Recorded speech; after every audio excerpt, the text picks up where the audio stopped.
Trump ने Hormuz पर अमेरिकी संप्रभुता का दावा ठोकते हुए खुद को गार्डियन ऑफ हॉर्मुज घोषित कर दिया है, लेकिन वॉशिंगटन के इस पहरे के बदले दुनिया को अपने कार्गो की कीमत का 20% हिस्सा अमेरिकी टोल टैक्स के रूप में चुकाना होगा।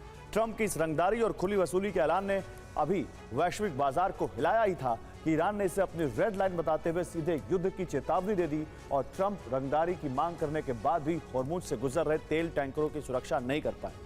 तो आखिर हॉर्मुज के द्वार पर किसका ताला लगेगा, आइए अब आपको इस रिपोर्ट में दिखाता हूं। हॉर्मुज स्ट्रेट खुला है और ईरान चाहे या ना चाहे खुला रहेगा। हम फिर से ईरानी नाकाबंदी लागू कर रहे हैं।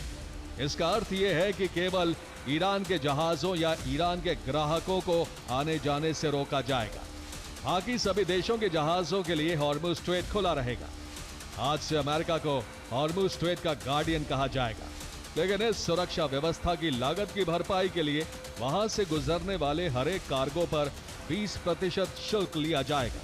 ये राशि इस अत्यंत संवेदनशील समुद्री मार्ग की सुरक्षा और संरक्षा सुनिश्चित करने की लागत के रूप में होगी।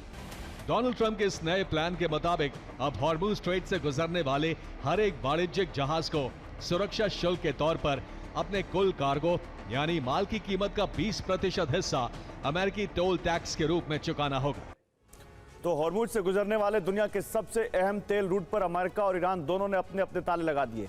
ट्रंप का कहना है कि अब हॉर्मुज स्ट्रेट की सुरक्षा की जिम्मेदारी अमेरिका उठाएगा और वही इसका संरक्षक होगा।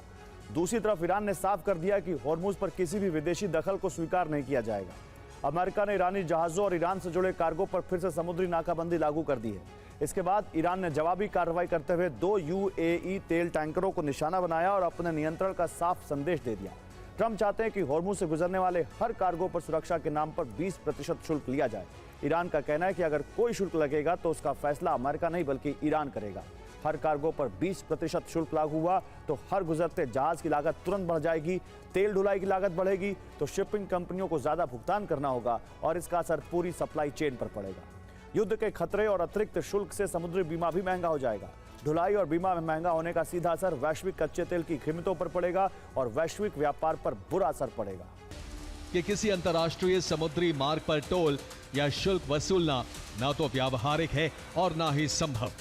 अगर कोई जहाज भुगतान से इनकार कर दे तो क्या उस पर गोली चलाई जाएगी? ये सड़क का टोल नहीं है जहां बाद में चालान भेज दिया जाए। हॉर्मुज में ऐसी व्यवस्था लागू ही नहीं की जा सकती। ईरान के विदेश मंत्री अब्बास अरागची ने कहा है कि अगर हॉर्मुज स्ट्रेट से गुजरने वाले जहाजों पर कोई शुल्क लिया जाता है तो उसका अधिकार अमेरिका नहीं बल्कि ईरान का है। उन्होंने ट्रंप के 20% शुल्क प्रस्ताव पर तंज कसते हुए कहा कि ये बहुत ज्यादा है और अगर कोई शुल्क होगा तो ईरान निष्पक्ष तरीके से तय करेगा। रागची ने 2 टूक कहा कि हॉर्मुज का संरक्षक हमेशा ईरान रहा है और हमेशा ईरान ही रहेगा। हॉर्मुज में जारी जंग की वजह से अब अरब देशों का यूएई के रास्तों से मोह भंग होता जा रहा है। हॉर्मुज में बढ़ते खतरे का सबसे बड़ा असर यूएई के सबसे व्यस्त बंदरगाह जेबेल अली पर दिखाई दे रहा है। जेबेल अली पोर्ट 95% ठप हो गया है। अब यूएई हॉर्मुज स्ट्रेट पर निर्भरता घटाकर फुजैरा से एक नया तेल रूट तैयार कर रहा है।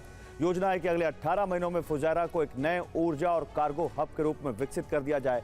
इस नए तेल रूट के तहत ओवरलैंड लैंड ब्रिज के जरिए फुजैरा को दुबई और अबू धाबी से सड़क और पाइपलाइन के जरिए सीधे जोड़ा जाएगा। इस कॉरिडोर के जरिए कार्गो और तेल को बिना हॉर्मुज स्ट्रेट में प्रवेश के सीधे जमीनी रास्ते से सुरक्षित निर्यात किया जा सकेगा।